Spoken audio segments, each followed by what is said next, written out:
मिथिला की धरती पे महज 25 साल का एक भोजपुरी बोलने वाला लड़का जब वहां पहुंचा तो जनसैलाब ऐसा उमड़ा मानो कि प्रदेश के मुख्यमंत्री वहां पे पहुंचे हों।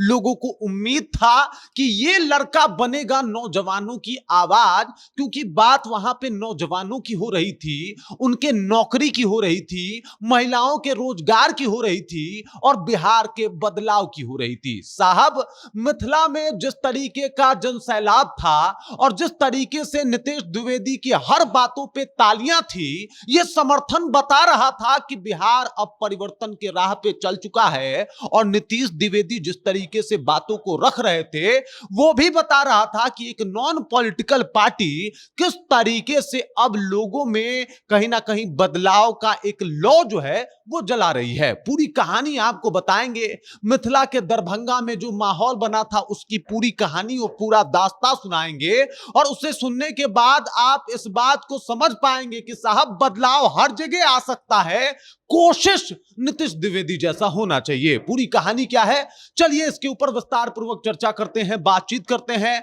तमाम वीडियोस और फुटेज भी आपको दिखाएंगे कि किस तरीके से जनसैलाब उमड़ा था और नीतीश द्विवेदी किस तरीके से अपनी बातों को रख रहे थे। लेकिन उससे पहले मेरा परिचय जान लीजिए।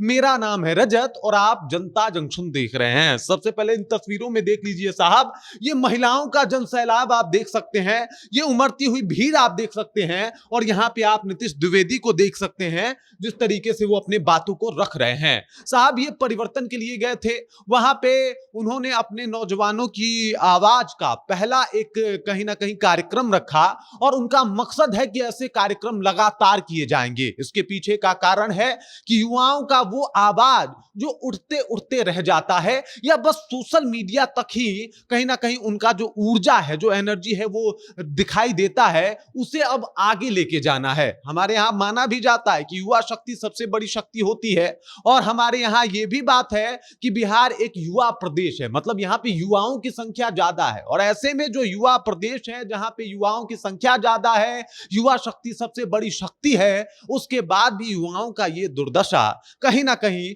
बहुत सारी चीजों को बताता है कि सिस्टम कोलैब है, बहुत सारी चीजों को इस तरीके से दर्शाता है कि काम तो हुआ लेकिन सरकार ने उस तरीके से कुछ काम नहीं किया, चाहे वो पलायन के लेके हो या फिर युवाओं के शिक्षा को लेके, रोजगार को लेके, नौकरी को लेके हो। और देख लीजिए, जब माओ को पता चला कि साहब अब युवाओं की बात हो रही है, उनके बच्चों की बात हो रही है, तो उनके भी खुशी का ठिकाना नहीं रहा। ये तस्वीरें, ये वीडियोस, ये फुटेज उस बात के गवाह हैं जो नीतीश द्विवेदी ने वहां दरभंगा में जाके किया, और जिस तरीके का माहौल वहां पे बना दिया। एकदम चारों तरफ चर्चा नीतीश द्विवेदी की हो रही है।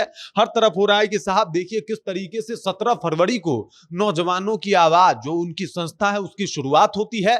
उसका पहला कार्यक्रम जो है वो मिथिलांचल से शुरू होता है, और उसके बाद पूरा मिथिलांचल इस बात का स्वागत भी करता है कि चलो भाई साहब, कोई तो आया जो नौजवानों की आवाज बनने की बात कर रहा है, कोई तो आया जो कह रहा है कि महिलाओं को उनका हक दिलाएंगे। सिर्फ सोशल मीडिया पे नहीं साहब, सिर्फ भाषणों में नहीं, बल्कि सच में कोई तो आया जो कह रहा है कि बिहार में बदलाव लाएंगे।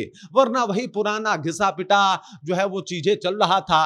कोई युवा पॉलिटिक्स में इसलिए भी नहीं आना चाह रहा था क्योंकि उनके जहन में एक डर था कि क्या बिहार उन्हें कुबलेगा। और नीतीश द्विवेदी जो है वो लगातार ऐसे परिस्थितियों को अपने अनुरूप ढालने के लिए बने हैं। उन्होंने यहां पे आके जिस तरीके का कार्यक्रम किया, जिस तरीके का समर्थन प्राप्त किया, उससे तो यह तय हो गया कि साहब युवा आ भी सकता है, और युवा आगे अपने आप को बढ़ा भी सकता है, बिहार को बदल भी सकता है। बस वो कहा जाता है ना कि कौन कहता है कि आसमां में सुराख नहीं हो सकता, एक पत्थर तो तबीयत से उछालो यारो। और ये शुरुआत हो चुकी है मिथिलांचल के दरभंगा से। बाकी इस खबर, इस जानकारी को लेकर आप क्या सोचते हैं? जिस तरीके से नीतीश द्विवेदी का इस्तकबाल दरभंगा वालों ने किया, मिथिलांचल ने किया, जिस तरीके से महिलाएं वहां पे पहुंची थी, युवा पहुंचे थे, उसे आप कैसे देखते हैं? वो 10-20 हजार की भीड़ जिस तरीके से उनको घेरे खड़ी थी, उनके साथ फोटो खिंचा रही थी, क्या यह मान लिया जाए कि बिहार अब बड़े बदलाव की तरफ आगे बढ़ रहा है?